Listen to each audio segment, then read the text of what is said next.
It's time for a chat with Pat. Yes, and today we have with us Dr. Saverio Perugini. And he is a computer scientist at Ave Maria University. You may wonder why we're having a computer scientist on, but it's about their new program, Pursuit of Wisdom, and his specific class, Demystifying Artificial Intelligence from a Catholic Perspective. Welcome, Dr. Perugini. How are you today? Thank you. I'm well. Thank you for having me. Oh, well, it's great having you on. Before we kind of dig into your class, can you tell us a little bit about this Pursuit of Wisdom experience? Yes, the Pursuit of Wisdom is a short course series that Ave Maria University launched about 2 years ago, and we have progressively been adding courses to the catalog. Mm-hmm. They are entirely free. All you have to do is give your email address. You could watch them through a web browser, or you can download the Pursuit of Wisdom app and listen to them on the go on your smartphone. Wow. And they're primarily topics almost exclusively taught by Ave Maria professors on things like the wisdom of C.S. Lewis, the wisdom of Fulton Sheen, the philosophy of motherhood. I did one on an introduction to computer science, and the most recent release was my course on artificial intelligence, which, as you know, is a very hot topic right now, Demystifying Artificial Intelligence from a Catholic Perspective. Yeah, and that's wonderful. I'm glad to hear how to do it, because I really want to be a part of your course, and certainly a lot of others. So I'm going to be getting online. So tell me about this, because you're right. I'm a college professor. AI is a big deal.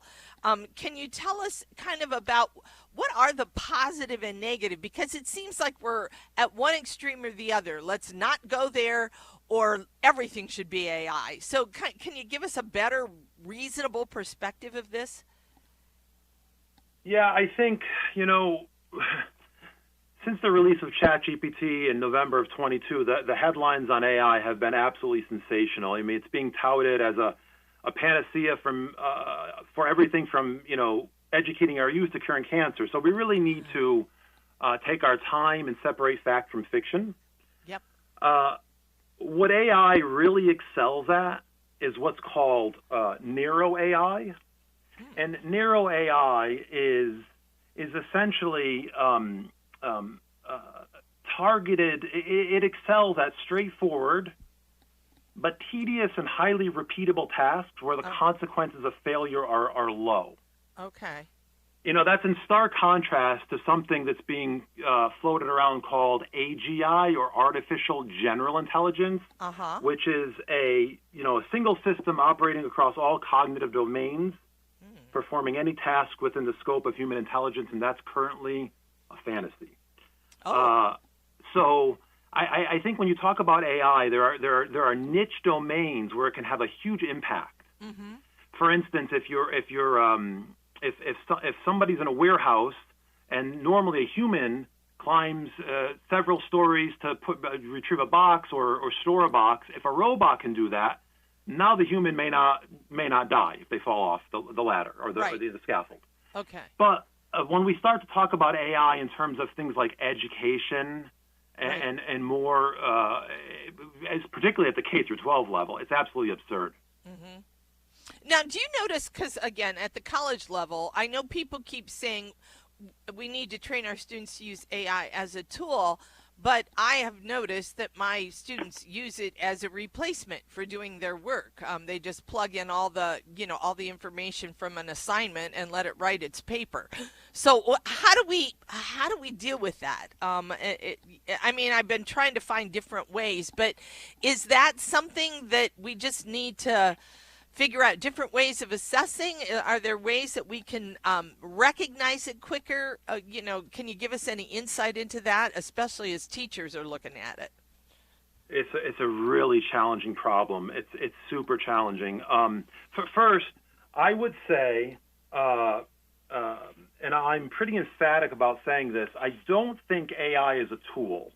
Oh. I like to think of AI more as an environment.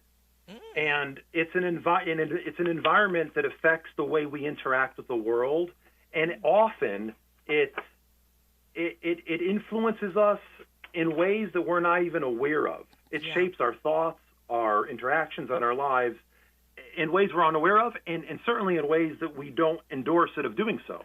Right. So when you talk about education, I think there's two schools of thought.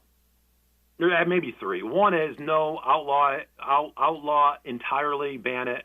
It's bad. The other is going full throttle, and the third, is what you've alluded to, which is sort of like, let's sort of slowly introduce it. Students need to know it. It's being used in the industry. I'm of the opinion that just because things are being used in the industry doesn't mean it's a good thing to. Just because it's a popular thing doesn't mean it's a good thing. Good thing, we right. know all about moral things in the world that are very popular, but we know as Catholics are completely immoral. I'm not saying AI is immoral, but the point is, it's really a fine line to introduce it in a gentle way and say, use it for research, but don't use it to write your paper, because the problem is students are still in their formative years, and they don't have the willpower that adults have built up over years and decades of experience to say no.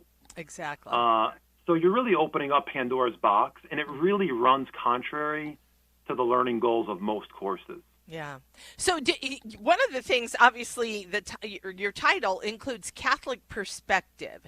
So if I'm going to take your course online, watch these videos, what does a Catholic perspective bring to this whole AI thing? Okay. So primarily the Catholic intellectual tradition. So in a nutshell, I can sum it up like this. As Catholics, we confess that God is the source of all truth. We also emphasize that faith, in harmony with reason, not reason to the exclusion of faith, faith in harmony with reason, is sort of an indispensable lens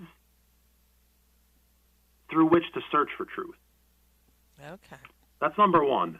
So it's not just, we don't just think of, it's not scientism, it's faith and reason. Right. And then secondly, as Catholics, we magnify the redemption and really the elevation through Christ of work and the value of suffering.